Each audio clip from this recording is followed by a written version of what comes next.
ரஷ்யாவும் அதனை ஆதரிக்கும் நாடுகளும் ரஷ்யா உக்ரைனை ஆக்கிரமிக்கும் யுத்தத்தில் ஈடுபடாது என கூறி வந்த போதிலும் அமெரிக்காவும் மேற்கு நாடுகளும் கூறியபடியே யுத்தம் ஆரம்பமாகிவிட்டது. இது 3ஆம் உலக யுத்தமாக மாறுவதற்கு வாய்ப்பிருப்பதாக உலகம் அஞ்சுகிறது.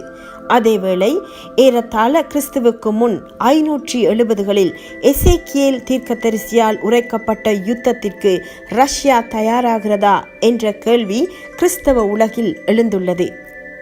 எசேக்கியேல் 38:1-9 வரையுள்ள வசனங்களில் எசேக்கியேல் தீர்க்கதரிசி இவ்வாறு கூறுகிறார்: கர்த்தருடைய வார்த்தை எனக்கு உண்டாகி, அவர், மனுபுத்திரனே, மேசேக் தூபால் ஜாதிகளின் தலைமையான அதிபதியாகிய மாகோகு தேசத்தானான கோகுக்கு எதிராக நீ உன் முகத்தை திருப்பி அவனுக்கு விரோதமாக தீர்க்க தரிசனம் உரைத்து சொல்ல வேண்டியது என்னவென்று